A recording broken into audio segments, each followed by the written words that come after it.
تنقید کے مختلف نظریات، ایک عوامی جائزہ۔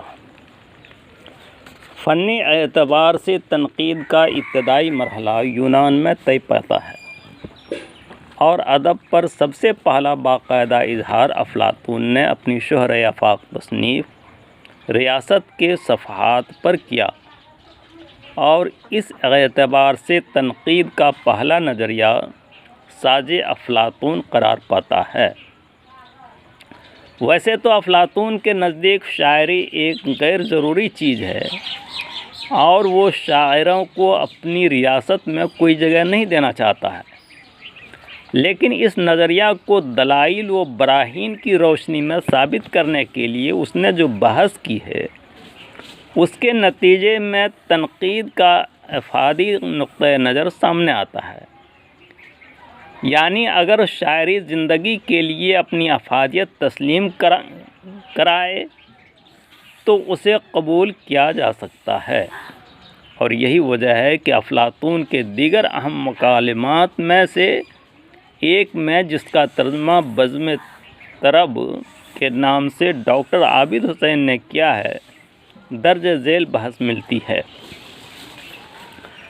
شاعری کو لے لو، تم جانتے ہو کہ یہ بہت سی اقسام پر مشتمل ہے۔ اول میں تخلیق یعنی عدم کو وجود میں منتقل کرنا شاعری ہے۔ کل فنون لطیفہ کا کام تخلیقی ہے۔ اسی طرح ایک جگہ یہ کہا گیا ہے کہ یہ خلاق طبیعتیں شعراء اور صناعوں کی ہیں جو موجد کہلانے کے مستحق ہیں۔ یہ بحث اس بات کا ثبوت ہے کہ افلاطون شاعری کی اہمیت کا منکر نہیں، بلکہ اس کے افادی نقطۂ نظر کا حامی ہے، اور یہی نظریہ ادب کا غالب نظریہ ہے۔ اس نظریہ کی حیثیت ادب میں ویسی ہی ہے جیسے علم حیات میں سروائیول فار دا فیٹسٹ کے نظریہ کو حاصل ہے۔ وہی ادب باقی رہے گا جو سماج کے لیے مفید ہوگا۔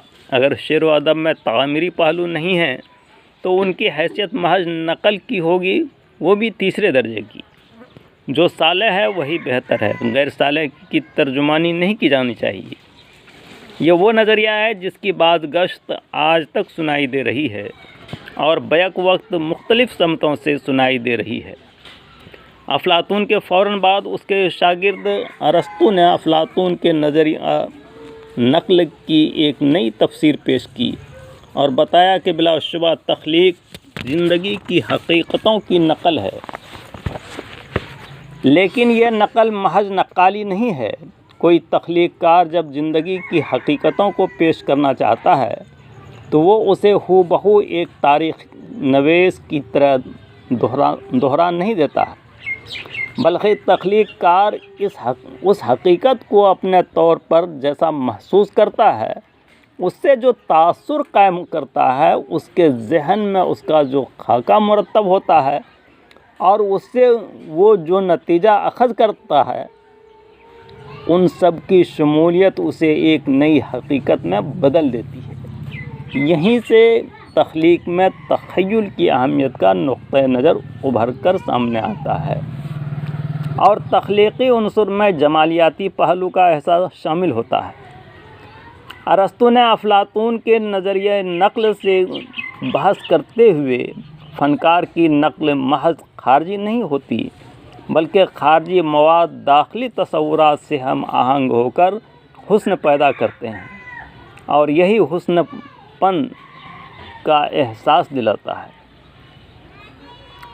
ارسطو لفظ نقل کے ساتھ اس کے لوازمات کا بھی ذکر کرتا ہے اور یہ بتاتا ہے کہ شاعری کسی وسیلے سے نقل کرتی، کسی شے کی نقل کرتی ہے، اور کیوں کر نقل کرتی ہے، اس سلسلے میں وہ الفاظ اور زبان کو وسیلہ اظہار قرار دیتا ہے اور بتاتا ہے کہ انسانی فطرت میں جن جن باتوں کا جواز موجود ہے، شاعری اسی کو منعکس کرتی ہے، لیکن اس میں ایک تصوراتی خوبیوں کو شامل کر کے یہ احساس دلاتی ہے کہ جو ہے وہ کیسا ہے اور اسے کیسا ہونا چاہیے کہ وہ زیادہ سے زیادہ بہتر نظر آ سکے۔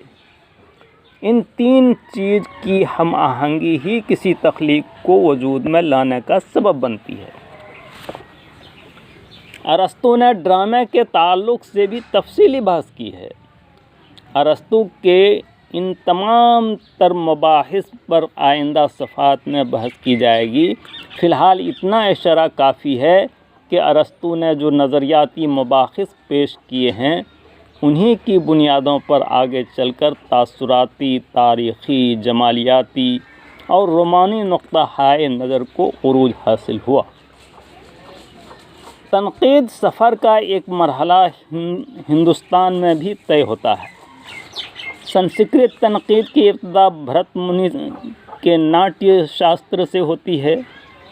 ویسے تو ناٹیہ شاستر میں بنیادی طور پر ناٹک کے تعلق سے مباحث ملتے ہیں، لیکن ان مباحث میں اس کا جو نظریہ پیش کیا گیا ہے اس پوری بحث کے نتیجے میں جو بات سامنے آتی ہے وہ یہ کہ انسان کے اندر بیک وقت 9 طرح کے جذبات قرار فرما ہوتے ہیں۔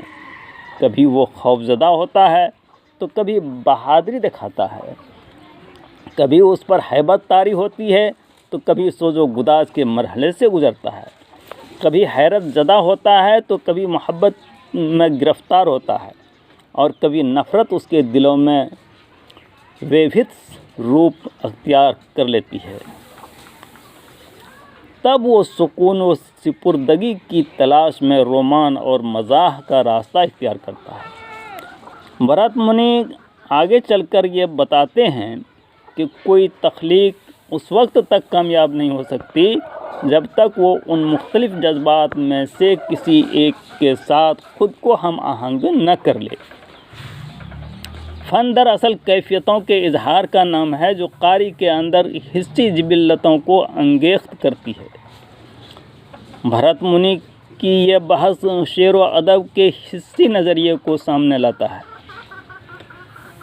چین بھی تہذیب و تمدن کا قدیم گہورہ رہا ہے، جہاں 6 صدی قبل مسیح کنفیوشس کے زیر اثر شعر و ادب کا ایک اجتماعی نقطۂ نظر ابھر کر سامنے آتا ہے اور اسی ادب کو لائق اعتنا قرار دیا جاتا ہے جو اجتماعی حیثیت کا عکاس ہے۔ چینی تنقید میں حقیقت اور نقل کا مسئلہ معروضی سطح پر حل ہوتا نظر آتا ہے۔ یہاں تخلیق کو دانش عصر کا وسیلہ اظہار قرار دیا گیا، ایک ایسی دانش سے عصر جس میں محض نجی تجربہ نہیں، قدیم دور کی کارآمد بصیرت بھی شامل ہے۔ اس تنقیدی رویے نے بھی عالمی تنقید کو ایک نئے انداز فکر سے روشناس کرایا، جس کے نتیجہ میں بحیت کیفیت کو حیت بخشنے کی بات سامنے آتی ہے۔ یہ آج حیاتی تنقید کی ابتدائی صورت ہے۔ بدھ مت کے زیر اثر جاپان میں تغیر پذیر صورتوں کے پیچھے حقیقت کی تلاش کی ایسی صورت سامنے آئی اور ادب کو عرفان وجود قرار دیا گیا۔ عربوں نے بھی تنقیدی سفر کو ایک نئے سمت سے روشناس کرایا اور شاعری کے لیے عرفان و آگہی کے ساتھ ساتھ قصدوار سروے کو بھی ضروری قرار دیا۔ یعنی ایک طرف تجربات اور مشاہدات اور جذبات و احساسات صورت اظہار اختیار کرتی ہیں تو دوسری طرف اس اظہار میں حسن و توازن پیدا کرنے کے لیے فنکار ایک حیاتی ضابطہ کا پابند ہو جاتا ہے۔ چنانچہ عربوں کے یہاں بلاغت و فصاحت پر بہت زور دیا جاتا ہے، مواد سے زیادہ حیت کو اہمیت دی، صرف و نحو اور عروض و بلاغت کو شعر کی تنقید کا بنیادی جز قرار دیا گیا، ساتھ ہی ساتھ حقیقت کے ایک اجتماعی احساس کی ترجمانی کو لازمی سمجھا گیا۔ ظہور اسلام کے بعد صرف وہی ادب قابل اعتنا قرار دیا گیا جس میں معنویاتی سطح پر معاشرے کے صالح اقدار کی ترسیل ہوتی ہو۔ ایرانی ادبیات میں بھی ادب زندگی کا عرفان ہی نہیں، زندگی کا رہبر بن کر سامنے آتا ہے۔ یورپ میں پہلی بار ڈرائیڈ نے اندھی تقلید کے خلاف آواز بلند کی اور یہ احساس دلایا کہ ہر دور کے تنقیدی معیار الگ ہوتے ہیں۔ الگ زمانوں میں ادبی تنقید کے نئے نئے ضابطے کی ضرورت پڑتی ہے۔ ادب چونکہ زندگی کا ترجمان ہوتا ہے اور زندگی تغیر پذیر ہے، اس لیے کسی ایسے ضابطے قاعدے کا تصور ممکن نہیں جو ہمیشہ کے لیے ہو اور ہر دور اور ہر علاقے کے ادب پر یکساں طور پر نافذ کیا جا سکتا ہو۔ چنانچہ ہم دیکھتے ہیں کہ ادب اپنی غایت میں کبھی زندگی کا عکاس اور ترجمان بن جاتا ہے، کبھی خواب و خیال کی وادیوں کی سیر کراتا ہے، کبھی ہمارے اندرون کی آوازوں کی صدائے باز گشت بنتا ہے، تو کبھی ہمارے روح اور دل کی لطافتوں کا اشارہ نما ہوتا ہے۔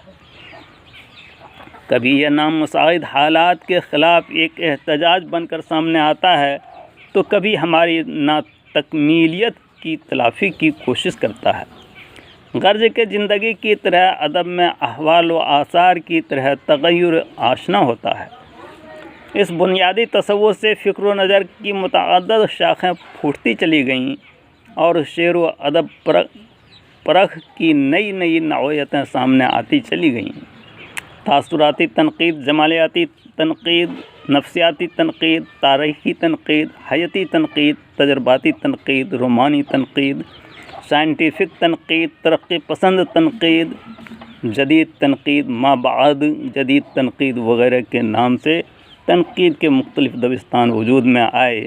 اس اکائی کے تحت ان میں چند اہم تنقیدی دبستانوں سے الگ طور پر واقف ہیں۔